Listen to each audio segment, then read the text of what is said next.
evening, everyone. I'm Simon Burke, and welcome to an audience with the cast of A Place to Call Home. Now, tonight we're at Foxtel, which is the new home for the show that is loved by so many of you.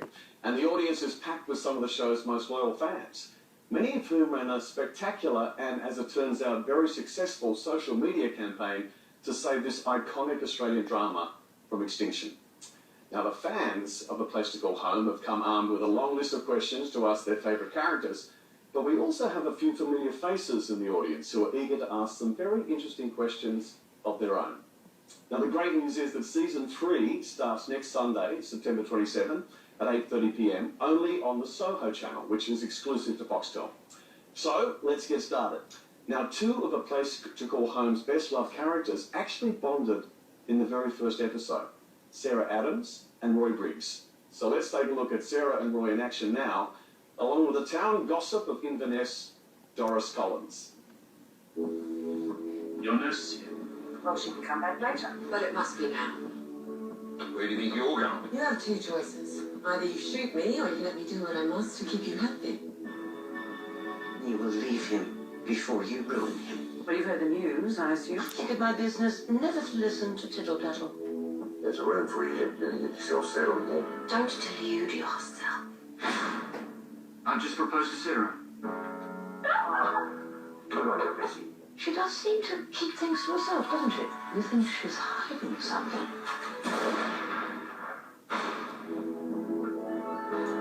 You're right with what we've done. We saved more lives from being ruined. Mother swears it's true. They say your husband's alive. Hey.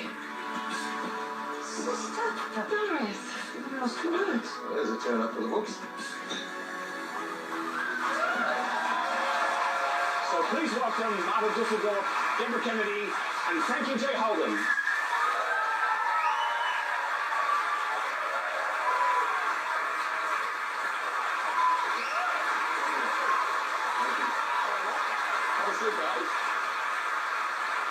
So a great big welcome to you all, and Martha, can I just say congratulations on the show, and congratulations on having it back on our screens, and you just must be so thrilled, huh? Yeah, it was absolutely extraordinary, and thanks to everyone here who put in so much time writing. And I actually visited Channel 7 at one point, and they had kept them all on a table as they stacked up, so it was worth all the posting.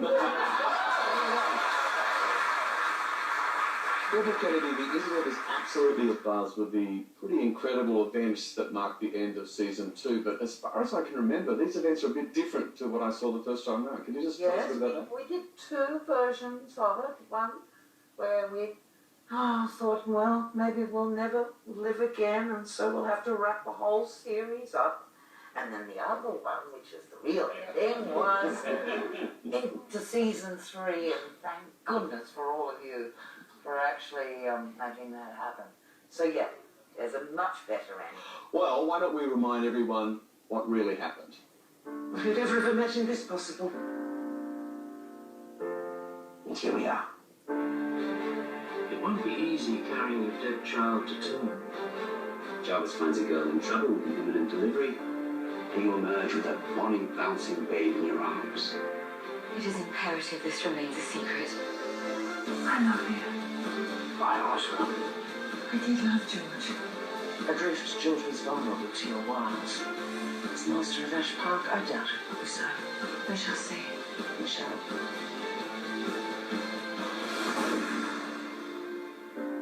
Renee? There is a cancer at the heart of your family. That guarantees sleepless nights whether you open it or not. I won't open it.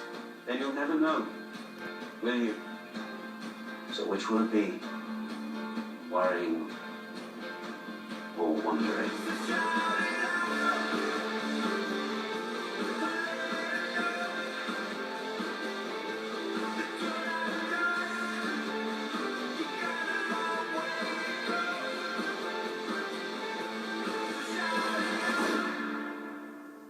I truly believe Inverness can be a good home. You are my happiness. We are together forever.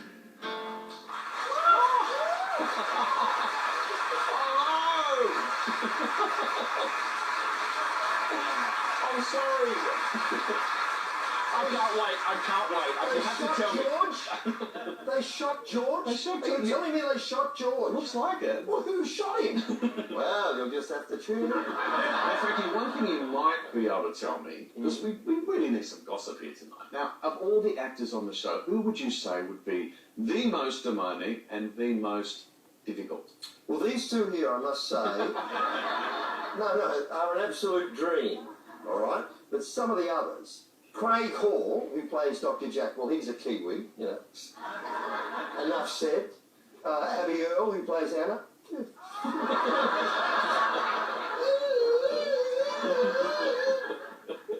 But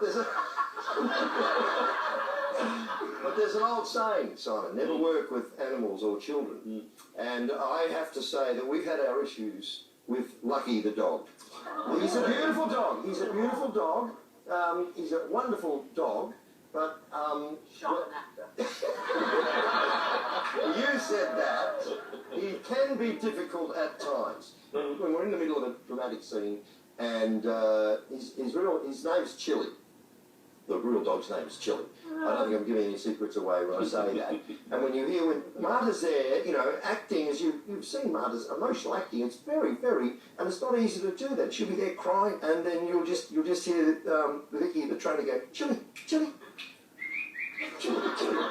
Frank, that helps me cry. Oh, does it? I think we should bring you in here, Mutto. Is this Frankie exaggerating here? Frankie always exaggerates. That's what should be on your tombstone. No,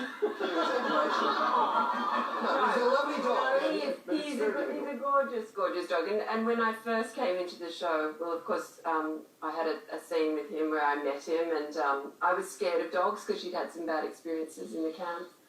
We got to it, and Chili came out, and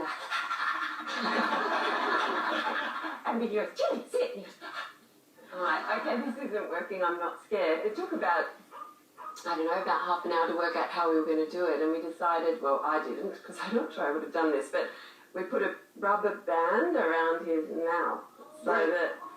Brett, yes. I said, George? No. Around, and so it looked like he was growling, and then they put the sound effects, so it's... And I couldn't act after that. I had to, go and have a... So we must stress that no animals at all were hurt during the filming. I'm the only one who's been hurt. But temperamental Chili, temperamental dogs. I believe, Frankie, you've also got a temperamental truck. Yes, my old truck, Roy's truck, is a beauty. I'm thrilled to say that it is the truck that Hugh Jackman drove in the film Australia, if you saw that film Australia. Yeah. Really? So I've had my ass where Hugh Jackman's ass has been. Something else for your tombstone, huh? Yeah. Now, Deborah, I don't think the producers have at this point gotten you behind the wheel of a truck, but I did have a go at his truck, and weirdly enough, they went to a lot of trouble to get a stunt driver so that I could turn the ignition and go dun dun dun dun dun. Right? Yeah, Remember that? when we left the engagement party. Now, so they get a stunt for that. For the bike. Is anybody here that own a bike still cycling over the age of 60? And the thing is, the bikes in those days did not have handbrakes, all right? So down the hill, and the brakes don't work, that's right. The camera's getting closer and closer and closer. The crew are going, ah! So I have to stack it on the side. I tried to start, but they never got me a car after that train. They still put me up on that bike with no stunty. I'm asking them to actually provide a Holden of some sort, and I was asking Frankie what model he thought might work for me.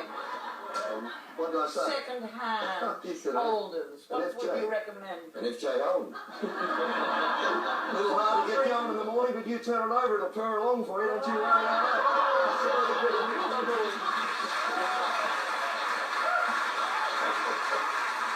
Frankie, speaking of purring along, we are actually absolutely delighted to have in the audience tonight your old partner in crime from in Melbourne tonight, Denise Drysdale. Really? How are you? I'm good, thank you. Good to see you. You're working? Yeah, working. I'm here, aren't I? No, with the show, what do you farm? Well, that's it. A couple of things that I've noticed, there's sheep in the front sometimes, Yeah. there's cattle, Yeah. and there's what else? Canola? Canola! Yeah, there's a They little didn't cash have crop canola on back that as then. well, which I'm just going to acquire. You were before your time. I was before my time because I must admit, that's a question I've often asked myself, Denise. What exactly am I farming? Because whatever it is, it makes me get awfully dirty. I think actually I'm farming sweat. Because most of the time I'm very, very sweaty. Even it doesn't matter what time of the day. He's not meant to be farming cows. And I remember one day, no, because it was a sheep. They only did sheep then for some reason in that area.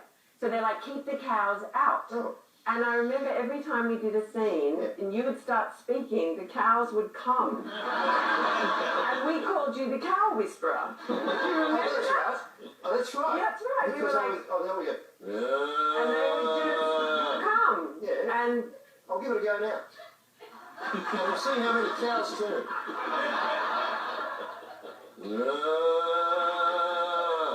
There's one now. There's one now. Denise Drysdale, ladies and gentlemen. And please keep your applause going for Martha, Deborah and Frankie. Now stick around because after the break we'll be meeting some of the Bly family. But first, there were a few moments that didn't go, well, quite exactly to plan. Oh, nice and brilliant. I can't speak with that frozen mouth. Frozen. It's bullshit, everyone. What do you really think, Mr. Bly? That's a devil of music. I think I'd rather ride it than eat it. It's all in the subtleties.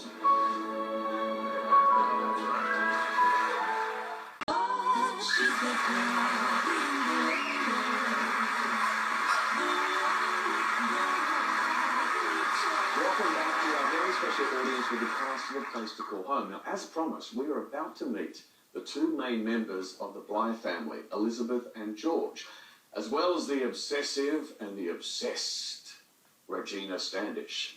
And we all know what happens when they all get together, don't we?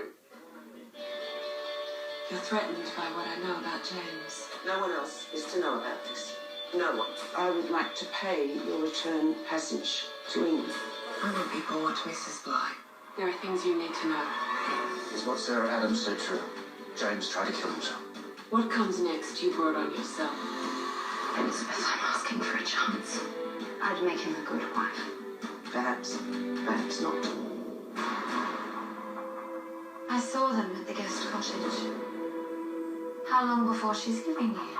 Mother threatened to disinherit me if we stay together. I will see you gone, whatever it takes. Regina returned last night with information. Mother swears it's true. She says there's proof. I said I'd see you gone. You want to fight for her? I didn't expect you to cut now. Thank you for guaranteeing that I'll be mistress of Ange Brown. Please welcome Randy Hazelhurst, Jack Clymo, and Jenny Baird.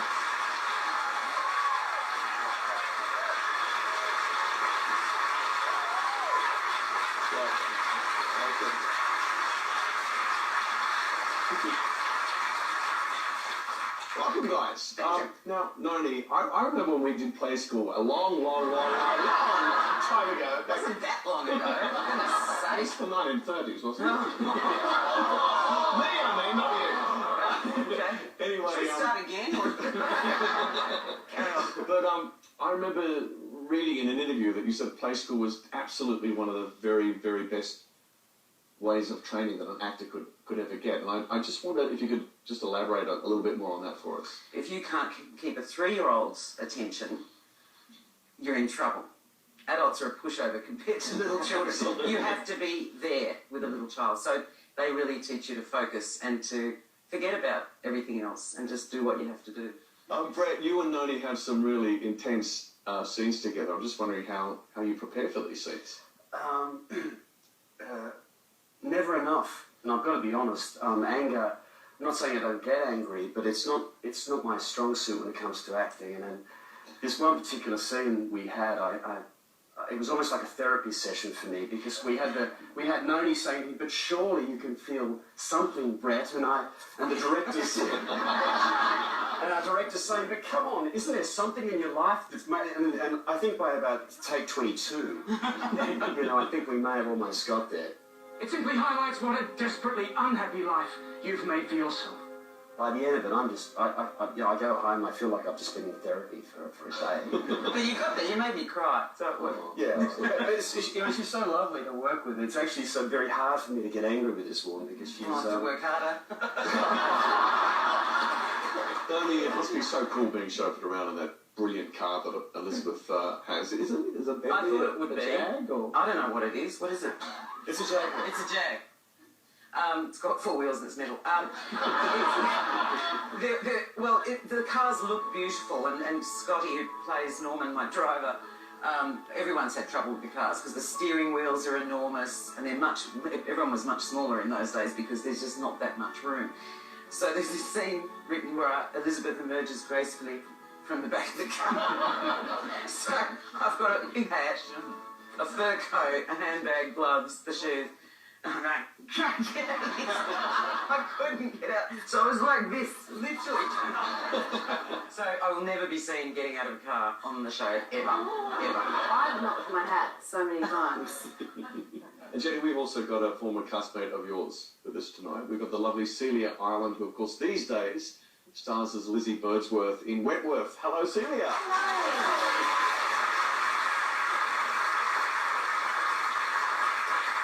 I do have a question for you, Jenny. Yes, Celia. I'd like to know how you handle your sex scenes. I've always been interested. Just in general? Yes.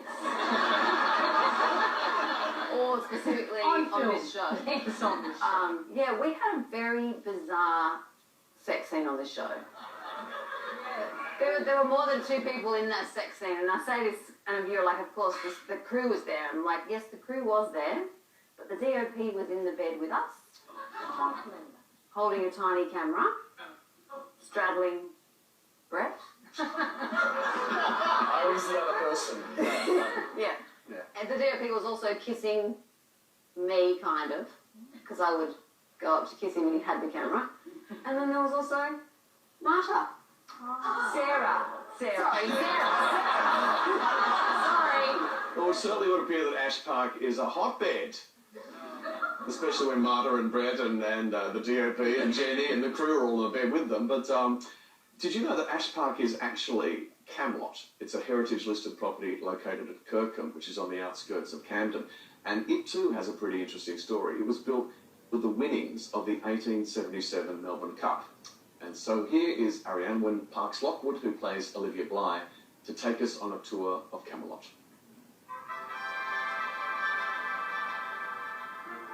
Hello everyone, welcome to Camelot. This is the main staircase in the beautiful house that we call Ash Park, where we film A Place to Call Home.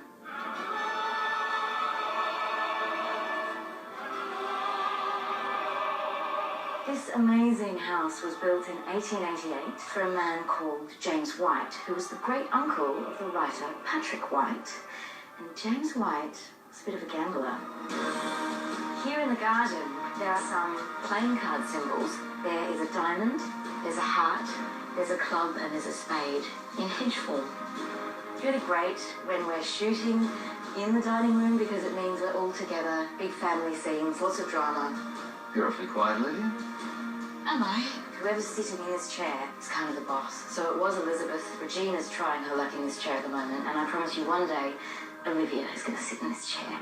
You might remember this room from a scene when James came in as Olivia was playing the piano, and James makes her stand up and kisses her, and he says, You'll get through this. I promise. It's a lovely room, apart from the eagle, which is kind of scary. It kind of looks at you while you're shooting. It's a bit off-putting. This is is George Fly's bedroom. It's a very, very nice room. Thinking they've gone for a kind of pink colour theme, I guess. Pinky, red, masculine, serious. And there's also alcohol in this room. 1, 2. There's a whole bottle over there. I think George is drinking a bit too much, perhaps. It's been so lovely having you come to visit us here at Ash Park, also known as Camelot. And in fact, you can come and visit us every week. Sunday nights on Soho. See you then. Bye.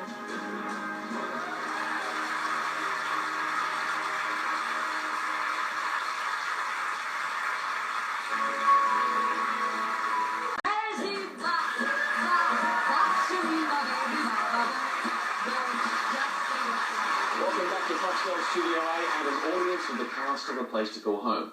Now it's time to meet the newlyweds, Anna and Gino Paletti, and the son with a dark secret, James Bly. James, come away from that. Tell them I'm sorry. Did you tell them why you did this? We're going to have a baby, James. To them, he's just a farmer, and I'd be just a fool. Miss Adams was here. She told your father everything. You have to find a story he can believe. I'm pregnant. It's been strange for days. What is it? I married the man who loves my brother. You see, in a walker's barn. I love James. If you can't, get out. They want to get married. They're children. Foolish, foolish girl. No, he put himself through all of that. For me. For us. I'm deceiving the people I love. There is a cancer at the heart of your family. I won't open it. Shall we? Please welcome Adam Mignoni, Abby Earl, and David Barry.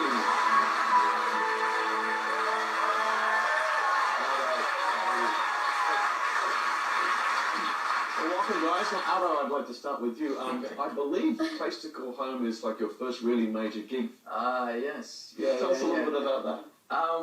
Well, I actually had my first on-screen kiss on this show, so I've come a long way since then. A little bit.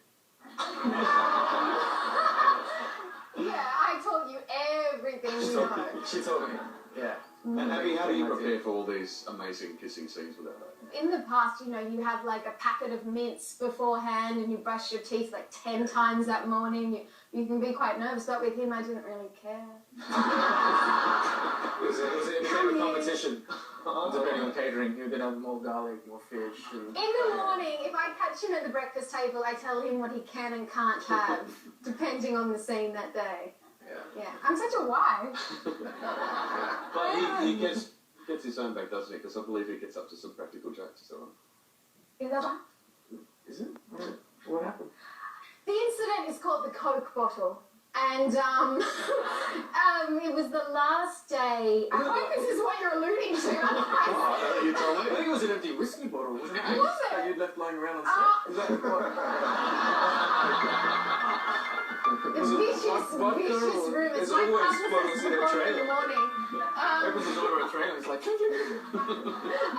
Lies. I can't believe this. I'm the most sober one on stage. Anyway. Back to the Coke bottle. Back to the Coke bottle. So... I hope that's really down. Restrain him. So, it was the last scene for us together on series 2. Yes. And we're thinking, it's not going again, you know, we're getting a bit crazy as we do. And he has to come out in his underwear, which makes him excited. It was a cold day, a cold winter's day. It was a cold. And I'm sitting on the bed and I'm reading, and he comes out and he's shoved a Coke bottle down his pants. It was cold. It was a cold day. It was a cold day. It was a cold day. Well, if it was a Coke bottle, you just could have said it's the real thing. Yeah, right. Exactly. It is good.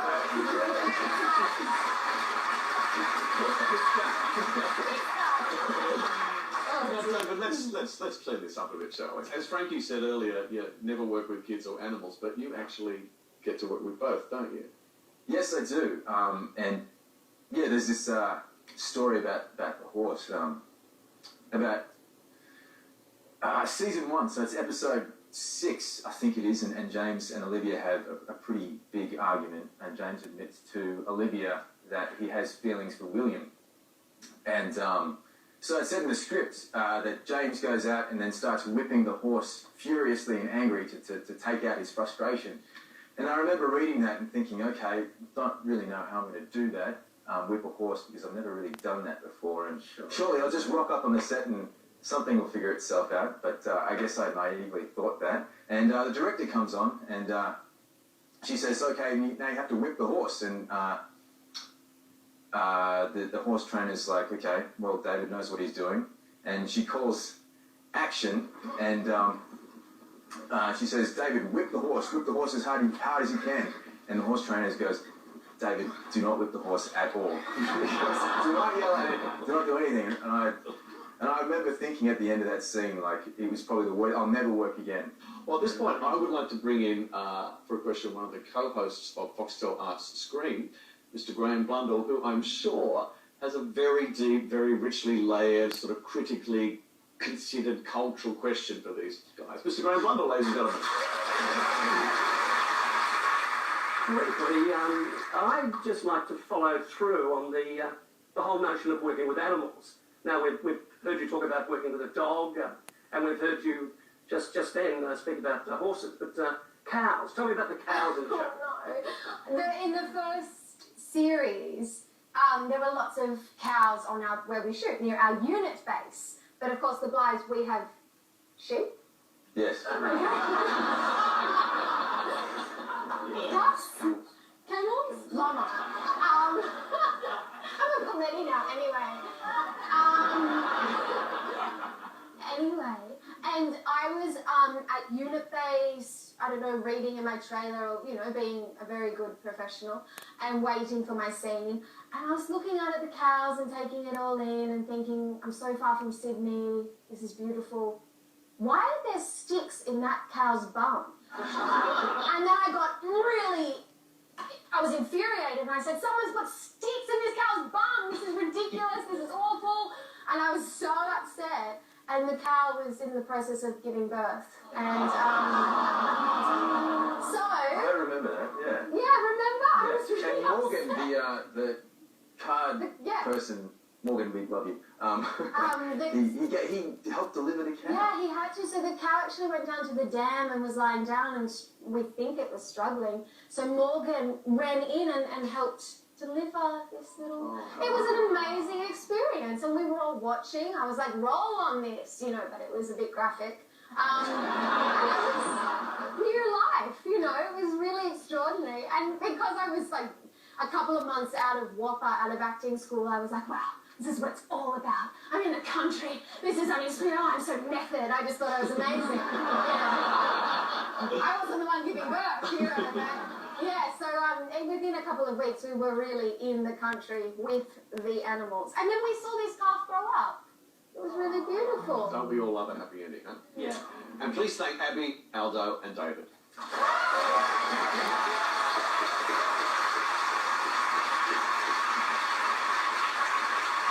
After the break, a real-life husband and wife team from a place to call home. But first, a couple more scenes from the cutting room floor.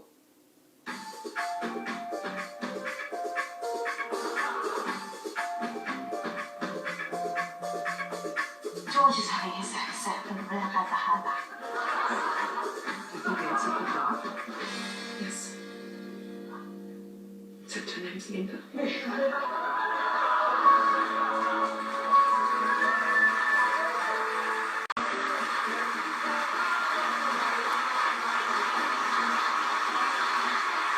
Welcome back to our very special audience with the cast of A Place to Call Home. Now, coming up, a chance for the avid fans in our audience to ask their very own questions. But first, let's take a look at some of the trials and tribulations of our final two characters, Carolyn Bly and Dr. Jack Duncan.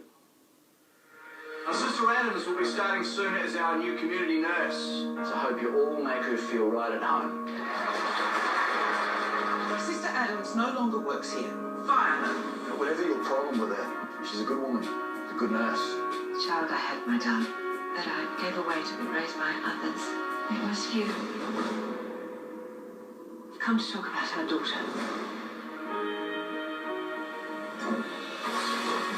We had a child. We left him. You missed a whole lot! Oh, shit. Anna. Oh, Anna. You'll end up with no one if you're not careful. I told Mother I love you.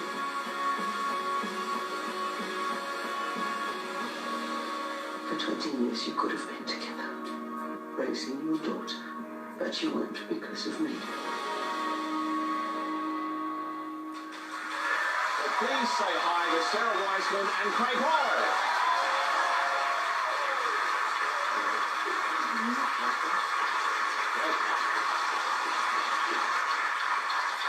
Welcome, guys. Now, you guys have a very complicated relationship on screen, but off screen you are actually husband and wife. So, it must be kind of weird doing things in public that you do in private. Okay. We do things in public that we do in private. Yeah, as long as you get paid.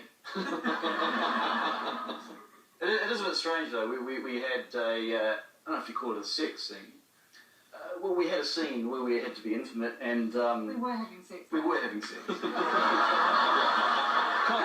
Contrary to Frankie's beliefs. We were actually having sex.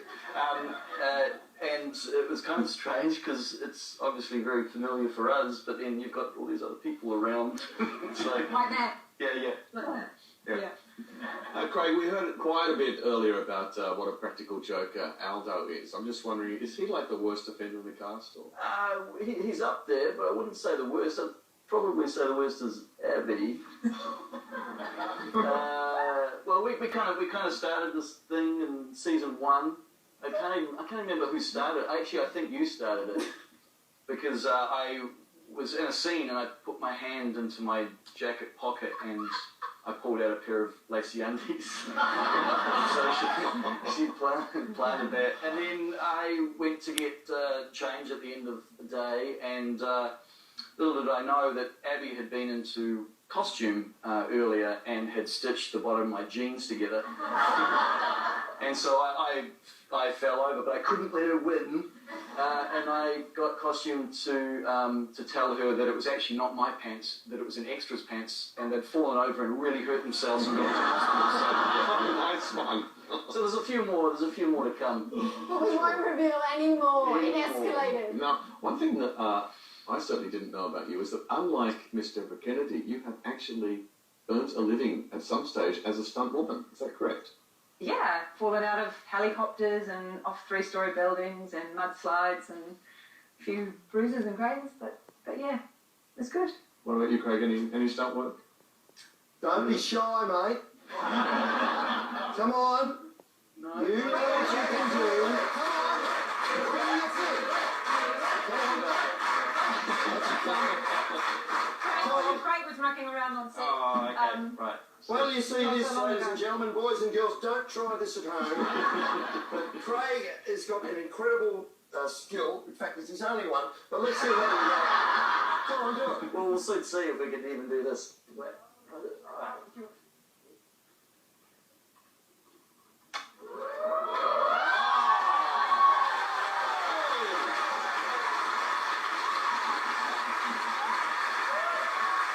I certainly think we're not going to top that, ladies and gentlemen, so please thank Sarah and Craig.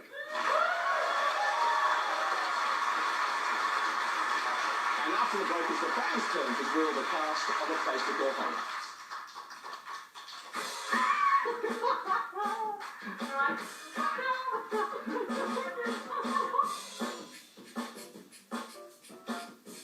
Let's look down the barrel of the camera. That's all right.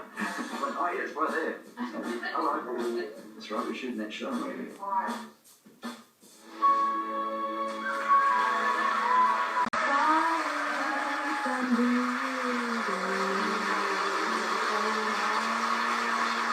back to an audience with the cast of A Place to Call Home. And now it is the fans' turn. We have an audience which is absolutely chock-a-block full of homies ready to ask some questions. Our first question is from Daniel Cooper. Hello. Firstly, thank you so much, guys, from everyone from Save a Place to Call Home, for everything you guys have done. Fantastic. Thank you so, so much.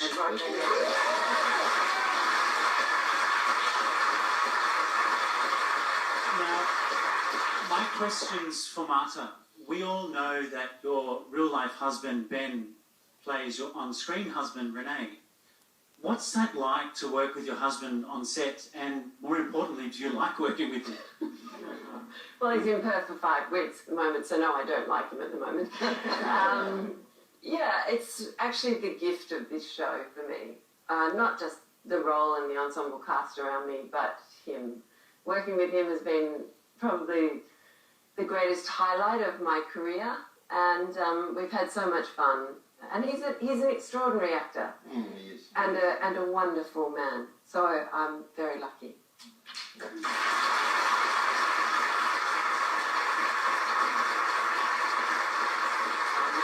Question from Peter Burnham. My question's for the wonderful Noni. We hear of shows being cancelled all the time, Noni, and shows that people love. And that was A Place to Call Home's fate. What do you think is so special about A Place to Call Home that all of these fans banded together, not only in Australia but around the world, to fight to save this show? Well, I think one of the things that is special about it are the fans, really, that they have followed it so forensically and lovingly. But I think the reason it attracts attention is because most of the people who work on this show are at the top of their game. And it shows. And a question now from Anna Seacon. Aldo, when did you know that the series was saved? Was it more in a group situation or individually? And what was your reaction? I was actually working for a restaurant at the time, and we'd run out of meat, and so I. He's making this up. I'm sure. If you can ring my boss, it's true. It's true. So I had to go to the warehouse, and it was a Friday night, and I was in a warehouse by myself stacking meat into a big plastic tub, like wrapping it up and putting it in a plastic tub. Bottles. Yeah, I had Credence playing on my phone, and my agent rang me. He was like, it's going to go ahead. What do you think about that? I was like, are you drunk? Like, this is Friday night. Maybe you're at happy hour and you don't know what you're talking about. And so, yeah, I hung up the phone. I was excited. I put the meat in the box and went back to work. Yeah. Now, Jess Wales has a question. Hi, my question's for Abby.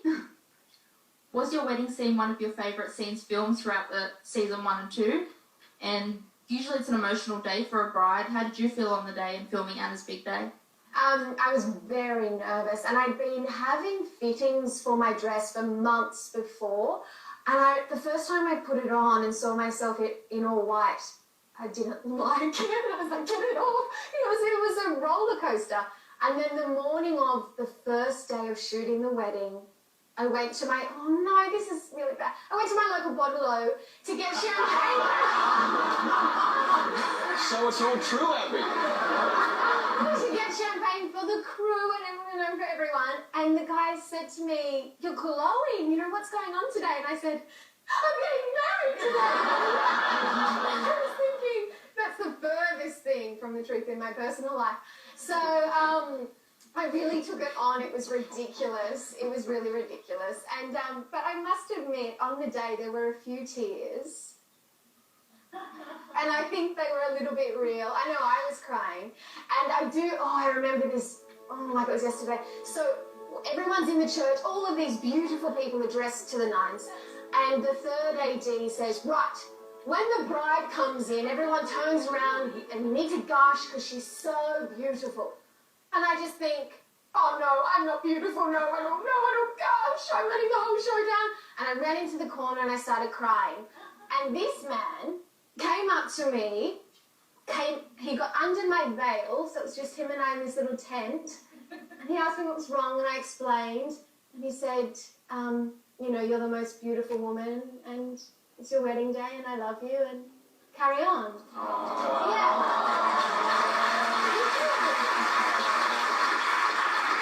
A question now from Joy Lord. Yes, I have a question for Deborah. Yeah, hello.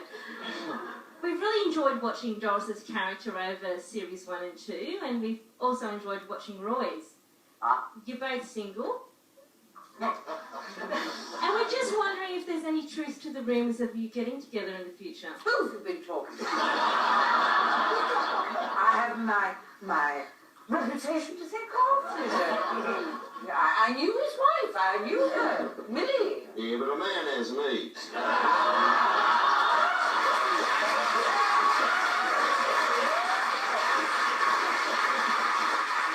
Unfortunately, that is all the time that we have left for questions. But please thank our fans for their wonderful questions and our cast for being so generous with their answers.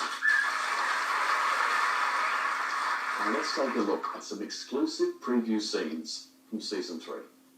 I truly regret treating you so poorly in the past. I feel for you. It's not an easy cross to bear.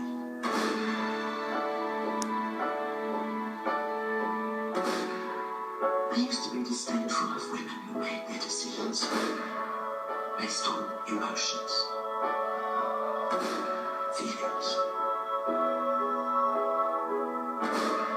I'm coming to realize that feelings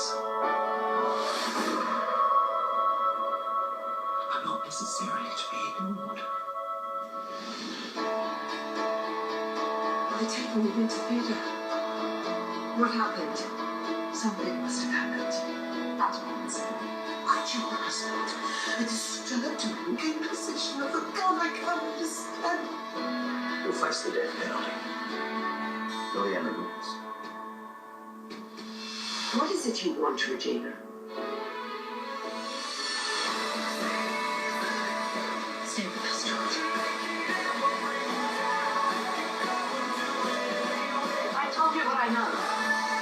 Get out. Now.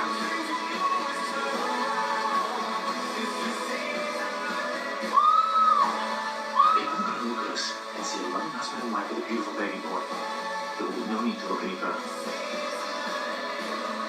This is your honor. Yes, it's a lot more than you've already done. To life.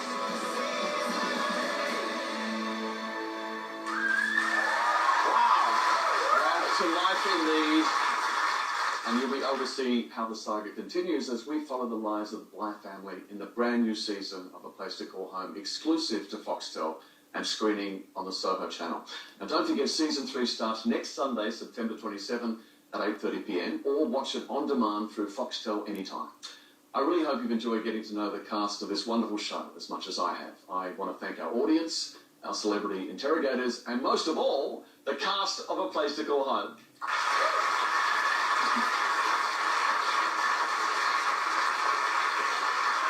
But before we go, the music from A Place to Call Home has been an integral part of its success, and there have been 2 albums already featuring classic songs from the period that have already been used in the show. You might remember season 2 ended with a haunting version of the Righteous Brothers hit Unchained Melody. It was sung on the soundtrack by a very talented young Australian singer, and she is actually here to perform Unchained Melody tonight. Please welcome Martha Marlow. Good night.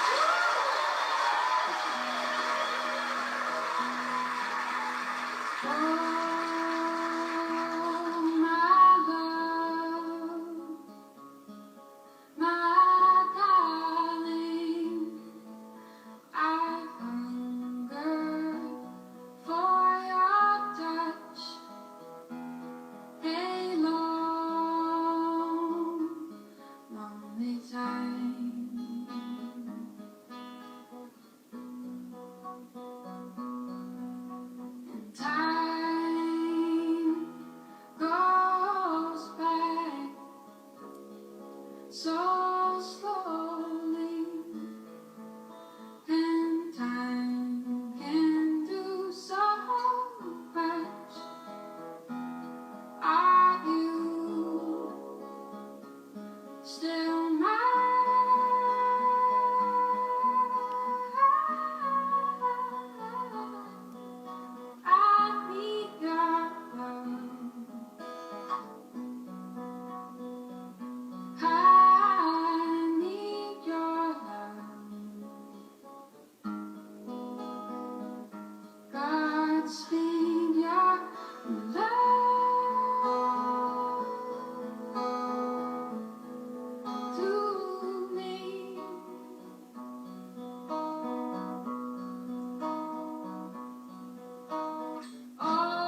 Speak